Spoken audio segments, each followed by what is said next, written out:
Next library వినండి, pandas. What is the next one? Pandas. So general గా pandas అనే లైబ్రరీని మనం దేనికి వాడతామంటే, సింపుల్ గా చెప్పాలంటే టు అనలైజ్ ద డేటా. దేనికోసం? టు అనలైజ్ ద ఏదైతే మన దగ్గర డేటా సెట్స్ ఉన్నాయో ఆ డేటా సెట్స్ ని మనం అనలైజ్ చేసేదానికి ఏం వాడుతున్నాం? పాండాస్ అనే డేటాని వాడుతున్నాం. ఓకేనా? సో ఈ పాండాస్ ని క్రియేట్ చేసిన పర్సన్ ఎవరు తెలుసా? వెస్ ఎంసి కిన్ని అనే ఆయన 2008లో 2008లో దీన్ని ఇంట్రడ్యూస్ చేశాడు. అర్థమైందా? ఎప్పుడు? 2008లో. ఎవరు? ఎస్ ఎంసి కిన్ని అనే ఆయన ఎప్పుడు ఇంట్రడ్యూస్ చేశారమ్మా? సో ఈ పాండాస్ లో మనం కొంచెం థియరీ చూడాల్సి ఉంది. సో ఇప్పుడు మనము సింపుల్ గా పాండాస్ లో సిరీస్ అంటే ఏందో చూద్దాం. జనరల్ గా పాండాస్ లో సిరీ అంటే ఒకటే ఒక గుర్తుపెట్టుకోండి, సిరీ ఇస్ నథింగ్ బట్ కాలం. గుర్తుందా లేదా? అప్పుడు సిరీస్ అంటే ఏం చెప్పండి? కాలం. ఫర్ ఎగ్జాంపుల్ నా డేటా సెట్ లో 2 సిరీస్ అని చెప్పా, అప్పుడు మీనింగ్ ఏం చెప్పచ్చు? 2 కాలమ్స్. సో మనం ఎలా అయితే పాండాస్ ని రాయాలనుకుంటున్నామో, ఇంతకుముందు నంపైన ఎలా ఇన్స్టాల్ చేసామో అలా పాండాస్ ఇన్స్టాల్ చేయాలి. కాబట్టి peep install pandas.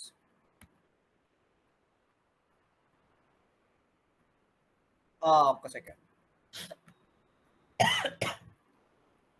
Requirement already satisfied, right. So ఇప్పుడు ఏం రాయాలి? Same import pandas. సో ఇప్పుడు నేను ఏం చేస్తున్నాను? ఇంపోర్ట్ పాండాస్ ఒక ఏ అనే వేరియబుల్ తీసుకొని ఒక కాలమ్ ని క్రియేట్ చేశాను. ఆ కాలమ్లో ఏం రాశాను? డేటా 1, 2, 3. అగైన్ నేను ఏం చేస్తున్నాను? బి అనే ఇంకొక వేరియబుల్ తీసుకుందాం ఫర్ ఎగ్జాంపుల్, మీకు నీట్గా అర్థమయ్యేదానికి. సో ఆడ పాండాస్ ఇంపోర్ట్ చేసుకున్నాను కాబట్టి పాండాస్ డాట్ ఏం క్రియేట్ చేయాలి? నేను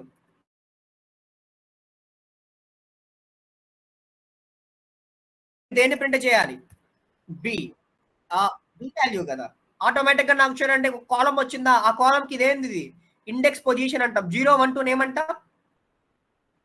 ఇండెక్స్ పొజిషన్. 1, 2, 3 ఏమంటాం? డేటా. ఆ 1, 2, 3 లైన్ ఏమంటాం? కాలం అంటాం. ఏమంటాం? కాలం. అర్థమైందా లేదా? మళ్ళీ వినండి, 0, 1, 2 ఏమంటాం? Index position. 1, 2, 3 ఏమంటాం? ఆ పర్టికులర్ దాన్ని ఏమంటాం? కాలం. ఏమంటాం? కాలం. సో సార్ నేను 0, 1, 2 ఇవ్వాలనుకోవట్లేదు సార్, నాకు 0, 1, 2 ప్లేస్ లో నేను వేరే ఇండెక్స్ పొజిషన్స్ ఇచ్చుకోవాలనుకుంటున్నాను అంటే సిరీస్ లో ఏ తర్వాత సింపుల్ గా ఇండెక్స్ ఇస్ ఈక్వల్స్ టు ఎన్ని వాల్యూస్ ఉన్నాయి మనకి? 3. ఏ సెకండ్ వాల్యూకి బి, థర్డ్ వాల్యూకి సి. ఇప్పుడు నేను రన్ చేస్తే 0, 1, 2 ప్లేస్ లో ఏమొచ్చింది? ఏబి. ఇలా మనము దీన్నే మనం ఏమంటామంటే లేబులింగ్ అని అంటాం. ఏమంటాం? లేబులింగ్. అర్థమైందా? మళ్ళా చెప్పమంటారా? అర్థమైందా? ఓకే. సో సరే ఇంకోసారి చెప్తాను చూడండి. ఫర్ ఎగ్జాంపుల్ నేను సింపుల్ గా పాండాస్ ఇంపోర్ట్ చేసుకొని ఒక కాలమ్ ని ఏ అనే వేరియబుల్ లో స్టోర్ చేశాను. బిలో ఏదైతే ఒక వేరియబుల్ న్యూగా క్రియేట్ చేశానో ఇంపోర్ట్ చేసుకున్న పాండాస్ ని కాల్ చేసి మనం క్రియేట్ చేసే కాలమ్స్ ని క్రియేట్ చేయాలంటే సిరీస్ మెథడ్ వాడాలి కాబట్టి సిరీస్ ఆఫ్, ఆల్రెడీ సిరీ ఏలో స్టోర్ అయింది కాబట్టి ఏ తీసుకొని నేను బిని ప్రింట్ చేస్తే మనకి డిఫాల్ట్ గా ఇండెక్స్ పొజిషన్ 0, 1, 2 వచ్చింది. నాకు అలా డిఫాల్ట్ గా వచ్చిన ఇండెక్స్ పొజిషన్ అవసరం లేదు. నా దగ్గర ఏదైతే డేటా ఉందో నేను ఓన్గా దానికి లేబుల్ ఇచ్చుకుంటాను.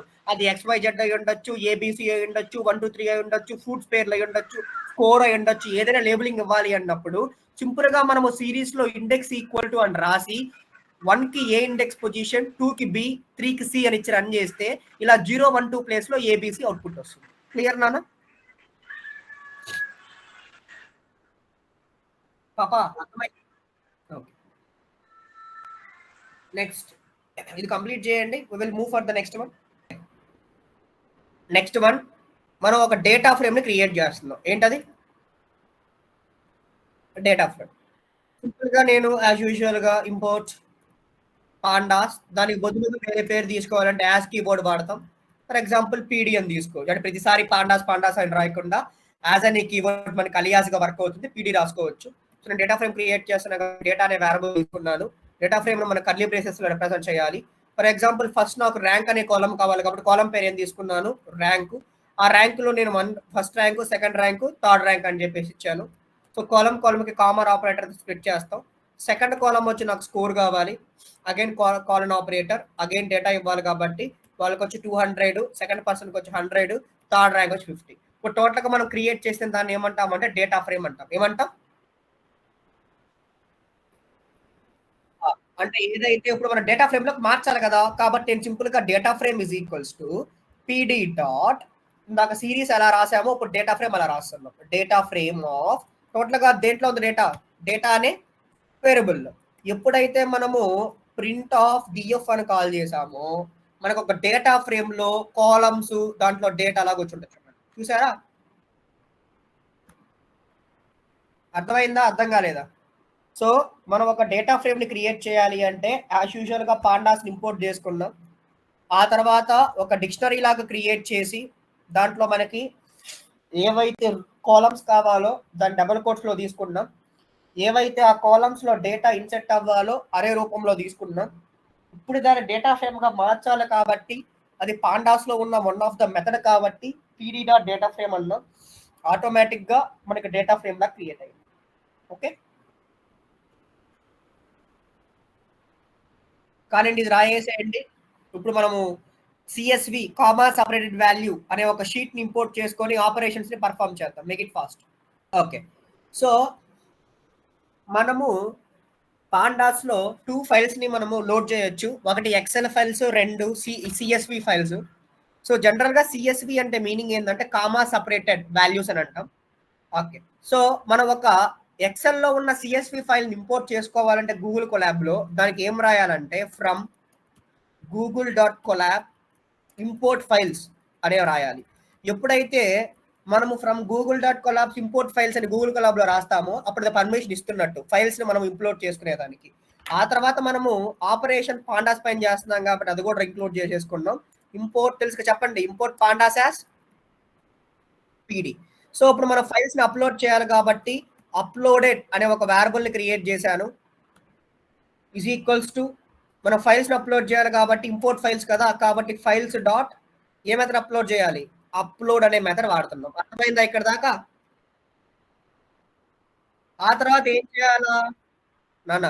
మనం గూగుల్ కొలాబ్ లో ఏదైనా ఫైల్ ని అప్లోడ్ చేసుకోవాలి అంటే డైరెక్ట్ గా పాసిబుల్ కాదు. ఎందుకంటే ఫైల్స్ అనేటివి మన లోకల్ సిస్టమ్ లో ఉంటాయి. లోకల్ సిస్టమ్ లో నుంచి మనం గూగుల్ కొలాబ్ లో బ్రౌజర్ లోకి ఇంపోర్ట్ చేసుకోవాలి అంటే గూగుల్ కొలాబ్ అనే ఒక లైబ్రరీ ద్వారా ఆ ఫైల్స్ ఇంపోర్ట్ చేస్తాం.